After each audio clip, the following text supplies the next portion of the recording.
আপনার স্বামী আপনাকে গালি দেয় এ কথাই ঠিক, আপনার স্বামীর মুখ খারাপ এ কথাই ঠিক, এরপরে আপনাকে আমি মেনে নেওয়ার জন্য অনুরোধ জানাচ্ছি। আপনি সপ্তাহ সপ্তাহ তার সাথে কথা বলবেন না, মাস মাস তার সাথে কথা বলবেন না। যদি এক গিলাস পানি চাই তাহলে পানি নিয়ে এসে ঠেকস করে সামনে রেখে দিয়ে হেঁটে চলে যাবেন। এটা ঠিক নয়। আমি অনুরোধ করছি, তার মুখ খারাপ হলেও আপনি তাকে মেনেই চলেন, তার সাথে কথা বলেন, আপনি তার প্রতিবাদ করিয়েন না। ও গালি দেখ, ও মারুক, আপনি চুপ থাকেন, আপনি তার প্রতিবাদ করিয়েন না। সংসার ভালো হবে। আমি আব্দুর রাজ্জাক বিন ইউসুফ, আপনার দিনী ভাই, আপনাকে অনুরোধ জানাচ্ছি, আপনি স্বামীর সাথে কথা বলেন, স্বামীর সাথে ভালো হয়ে চলেন। আপনার জন্য জান্নাতের সব দরজা খোলা। শেষ পর্যন্ত যদি আপনি মনে করেন যে আমার স্বামীর সাথে চলবেই না, তাহলে ঝুলন্ত না থেকে আপনি তাকে খোলা তালাক করে দেন। যে কোনো স্বামী মহিলা খোলা তালাক করতে পারে।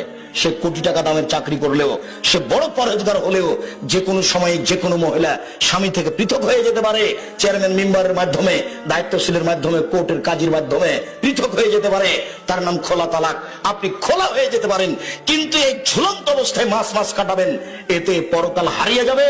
স্বামী অসন্তুষ্ট মানে জাহান্নাম, স্বামী অসন্তুষ্ট মানে জাহান্নাম। অতএব দিনী বোন, আপনার উপরে আমাদের পক্ষ থেকে বিনীত অনুরোধ, আপনার স্বামীকে মেনেই চলেন, কষ্ট হলেও, খারাপ হলেও।